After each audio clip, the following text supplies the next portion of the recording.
Such a pretty name for such a dangerous and deceitful little bitch. I'll be back for you, Rose. Just think on that. Whatever he does to you, Basilius said, and nodded to a grinning Razor. I'll do 10 times worse, and I look forward to hearing you scream for death to take you. Never, Rose said defiantly, spitting in his face. Using his free hand to wipe her spittle from his cheek, he tightened his grip, her airway cut off completely as she flailed around with her feet off the floor. Her sight dimmed, blackness ringing her eyes, when she flew across the room to land halfway on a large bed, her legs dangling off the edge. You try my patience, Rose. Basilius stalked toward her. But I don't have time to deal with your insolence now. Razor, make sure I'll be able to have my fun with her when I get back. Certainly, sire. Razor bowed, and again, Rose wondered at the title.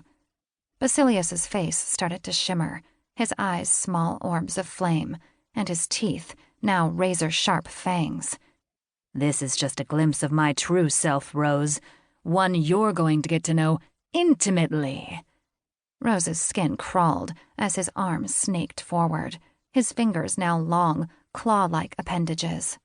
She backed up onto the bed in an effort to escape his touch, desperate to get away. Her head thudded off the wall as one of his claws raked down her arm, her skin opening in a long, ragged wound, her blood seeping out to slowly drip onto the covers beneath her. You don't like my touch? Basilius chuckled. You'll like it even less when you and I have some alone time. Fuck you, Rose ground out, her teeth clenched. She refused to show any fear to this bastard. Yes, you will. Basilius's laughter echoed around the large room long after he disappeared. Rose looked around. Her years of training kicked in while she assessed her situation. She knew she was in trouble. That was blatantly obvious. But she'd always managed to get herself out of bad situations before. She'd do her damnedest to do so now. The room was lavish, the walls blood red, and the bed dressed in velvet. Large, glass-paned, double doors on the far wall seemed to lead out to some sort of balcony. If she could get out there, she could escape. Don't even think about it. Razor's words were full of mirth rather than threat. You're in our realm now, the demon realm, and you'd be eaten up within minutes of leaving the safety of this dwelling. He walked towards her, smiling. And I mean that literally. This realm is full of the worst kind of demons imaginable, and you wouldn't stand a chance. So, little Rose, you're stuck here until our master says otherwise. We'll see about that, she muttered sullenly. I'll give you some information. Razor sat at the end of the bed, glaring at her. Time is different here.